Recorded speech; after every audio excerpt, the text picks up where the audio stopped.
ইসলামের শিআর যদি কেউ না চিনে তাহলে ওর ভিতরে তাকওয়া আসবে না।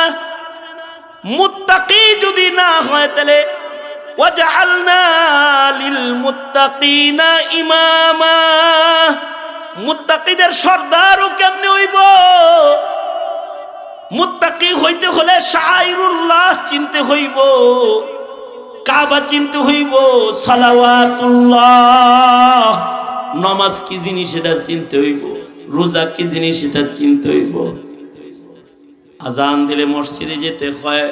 রাসূল বলে যদি তোমার সন্তান মসজিদে না যায় আর সে 7 বছরের সন্তান হয় তো তাকে মসজিদে যাওয়ার জন্য বাপ হয়ে তুমি আদেশ করো। আর তারা যখন 10 বছর হয় মসজিদে যাওয়ার জন্য নামাজের জন্য তাকে তুমি প্রহার করো। মসজিদ চিনায় দাও, ইবাদত চিনায় দাও। রোজার মাস আসলে সেহরিতে ডাইকে উঠাও, ইফতার করার সময় চুপ করে বসায় রাখো, ইফতার করাও। শাইরুল্লাহ ইন্নাস সাফা ওয়াল মারওয়াতা মিন শাআইরিল্লাহ। তুমি তোমার সন্তানকে হিমালয় পাহাড় কি এটা চিনাইছো? হিমালয়ের শৃঙ্গে উঠলে কি হয় তা বুঝাইছো?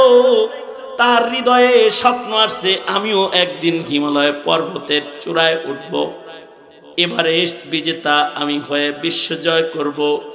কিন্তু তুমি তোমার সন্তানকে 2টা পাহাড়, শাইরুল্লাহ মিন শাইরিল্লাহ, 2টা পাহাড় আছে সফা আর মারওয়া, যার উপরে উঠলে মহান আল্লাহ বান্দার দোয়া কবুল করে।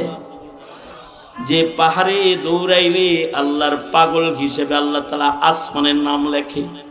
তোমার সন্তান হিমালয় চিনে কিন্তু সফা মারওয়া চিনে না, তো তোমার সন্তানের হৃদয়ের ভেতরে তাকওয়াল্লাহ কামেল হবে না। ওয়া ইউআযিম শাআইরাল্লাহ, কুরবানি চিনে না, কুরবানি কি জিনিস চিনে না, শাআইরুল্লাহ মিন শাআইরিল্লাহ এটা চিনে না, তো তার হৃদয়ে ঈমান ঢুকবে না।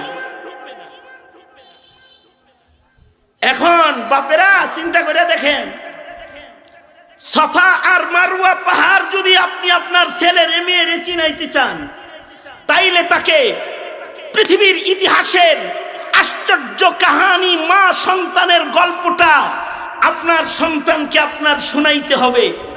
এই সন্তানকে কাবা ঘরের